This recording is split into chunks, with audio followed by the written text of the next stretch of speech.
Família deve ser punk, não? A questão de família é que envolve, né, mais do que direito, envolve sentimento, né? Então é muito difícil assim, a gente lidar com o sentimento das pessoas, porque o direito, na verdade, ele está ali, assim, é muito fácil de eu chegar para um casal, um ex-casal, ou chegar para uma mãe, por exemplo, e falar, olha, o seu direito, o direito do seu filho, né, seu direito em partilha isso, aquilo, mas no dia a dia, na verdade, o que ela está sentindo, o que ela trouxe daquela separação, o que ela trouxe daquela, de repente, daquela criação de uma criança sozinha, ou de um pai também, que de repente, né? Então, assim, isso envolve muito sentimento. E quando envolve muita briga, né, interfere na criança. É por isso que eu estou te falando. A gente pega, né, no meu caso, como professor, a gente pega muitas crianças nesse sentido, sabe? Numa semana tá de um jeito, uma semana tá de outro. É nítido, é visível, você vê, você percebe. Que essa tal de guarda compartilhada agora, né? É assim que fala. A guarda compartilhada. É o quê? Como é que passa o final de semana, uma semana com o pai e uma semana com a mãe? Não. Essa aí é qual? Na verdade, assim, são duas coisas diferentes. Uhum. A guarda, na verdade, é o poder que os pais têm sobre a criança, de interferir no futuro dela, enquanto ela não tem aquele discernimento para poder ter as próprias escolher escolhas. A escola, escolher tudo. Isso, tratamento, de repente, médico, escola, lugar, o que ela vai fazer, o que ela não vai fazer, o que é melhor para ela. Enquanto ela não tem esse discernimento, isso incumbe aos pais. Então, isso aí é guarda compartilhada. Essa é a guarda. Guarda. Essa guarda, ela pode ser compartilhada, que quando os dois pais, eles têm esse poder de interferir nessa situação de o que vai ser daquela criança, sabe? Mesmo que a criança resida com a mãe, a guarda ainda pode ser compartilhada, porque o pai tem o direito de intervir naquela questão do que aquela criança vai fazer. Não é porque reside com a mãe que o pai não pode se meter. Entendi. Entendeu? A residência, na verdade, é que, da forma que você está falando, ficar com um pouco com o outro, essa residência aí, que é uma residência com os dois. Né? Mas então, uma determinação da justiça ou um acordo entre os pais? A justiça, ela é necessária quando os pais não chegam em acordo. Por exemplo, a gente tem filhos. Vamos dizer que a gente se separa. Separar, eu mato ele. Mentira. Aí, mentira. É mentira. Só fazer uma piada. Que só piada. Foi só uma piada. Mas tá tudo bem. Brincadeira. Brincadeira. Mas assim, aí a gente separa, por exemplo. Aí os filhos são pequenos, normalmente com criação é mais viável que fique com a mãe, porque a mãe tem aquela questão de afeto, normalmente, mas tem exceções, é claro. Então fique com a mãe. Não quer dizer que eu vou tomar todas as providências em relação às atitudes para aquela criança, sabe? Não vou tomar sozinha essas resoluções. Na verdade, quer dizer que tanto eu quanto ele podemos, olha, eu quero que ela estude em tal escola, mas essa escola vão por isso, por aquilo. Ele concordando, beleza. Se houver uma discordância, aí é necessário o juiz e o Ministério Público, que acompanha a ação, no caso de menores, interferir para poder analisar. Eles, na verdade, seriam necessários quando os pais não entram em consenso. Entende? Mas eles podem entrar em consenso numa... Porque isso para mim, é bobo. É o quê? É bobo no sentido de... Por exemplo, eu estou dando o exemplo da escola. Né? Porra, imagina se todas as crianças que têm, né, a guarda compartilhada, o pai quer que estude em um lugar e a mãe quer que estude em outro, ter que entrar na justiça... Tipo assim, mas olha só, não é só isso. Quando eles discutem por onde vai estudar, eles discutem, isso é o menor dos entraves. Eles discutem a questão da pensão, eles discutem a questão da visita, eles discutem a questão de tudo. Por quê? Porque não é só a questão da criança. Além disso, há uma questão que ficou entre nós dois aqui, sabe? Entre os pais mesmo. Então, isso sim interfere. Na verdade, quando a coisa é emocional, não é só, infelizmente, claro, né?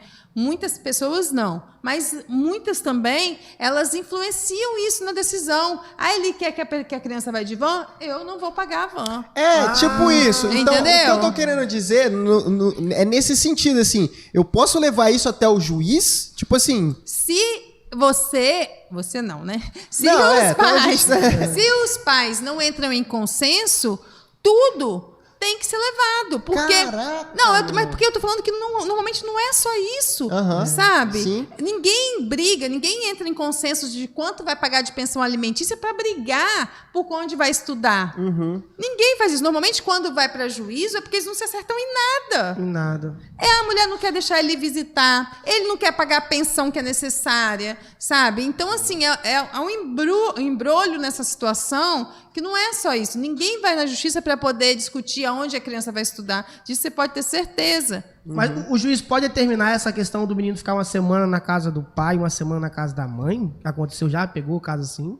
Olha, atualmente isso é muito difícil. Por quê? Porque, assim, pode acontecer, isso não é proibido, mas atualmente é muito difícil, porque verifica que isso prejudica muito a criança. Porque a criança, assim, conforme estudos e algumas decisões, é muito importante para ela ter uma rotina. Isso, porque é onde eu E tava... essa rotina, sabe?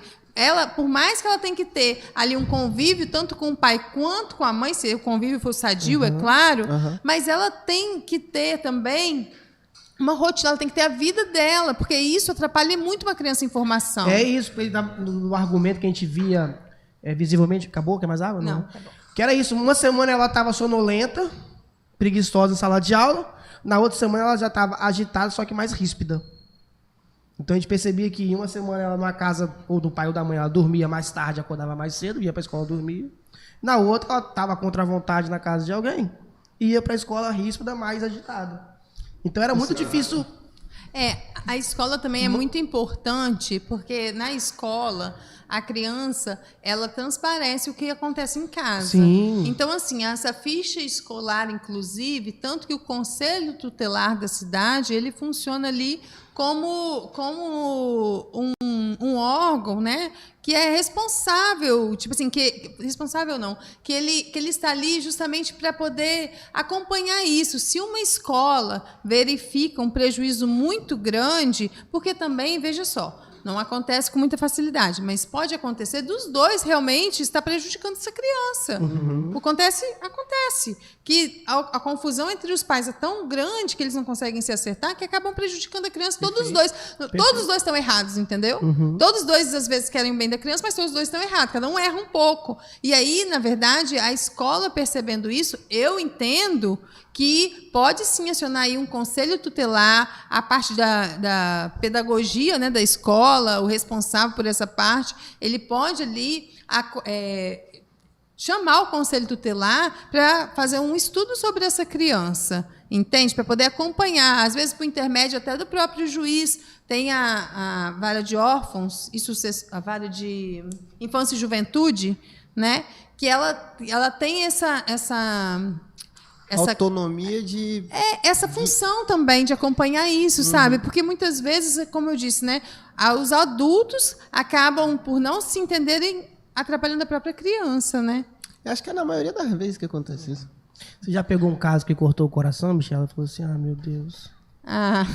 Sempre tem, né? Eu não teria maturidade não para lidar com isso. Sempre tem. Mas, assim, é importante também a gente passar a informação, sabe? A gente acompanhar.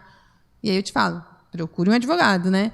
Porque aí a pessoa vai te orientar no sentido do que fazer a coisa, fazendo o certo, sabe? De se resguardar, de ver o que é necessário para aquela situação de uma forma responsável também. Porque não adianta aí, como diz, né, bem minha filha, 2 erros não dão um acerto, né? Então, assim, quando uma pessoa erra, por mais que a outra se sinta assim incomodada e tudo, tem que fazer o que é o certo, né? A gente tem que tentar, até para o bem da criança mesmo, para resguardar essa criança. A gente olha muito pouco para as crianças, cara. A gente... É as que mais sentem, né, Ana? Tem crianças, por exemplo, que tem o seu processo de alfabetização interrompido e atrapalhado por essa questão em casa, mano. O professor percebe muito? Percebe, a gente consegue ver algumas situações. Outra a gente só entende depois que acontece tudo, né? Era por isso. Era por isso que ela chegava assim, por isso que fazia assim, por isso que queria tanta atenção. Então as crianças que chamam difícil, né? Ela quer que você brigue com ela, mano. E a gente pensa... Ela quer que você brigue com ela, quer que você imponha limites a ela muitas vezes, porque É um sem informação, né? Então a gente tem que ter um cuidado muito grande com nossas crianças, porque são os adultos de amanhã. E aí tudo que ele vê e ele acha que aquilo é do cotidiano dele, muito provavelmente ele vai aplicar aquilo quando ele for maior. As práticas em casa, por exemplo, né? As palavras que escutam em casa reproduzem muito. Os pequenininhos, então, aí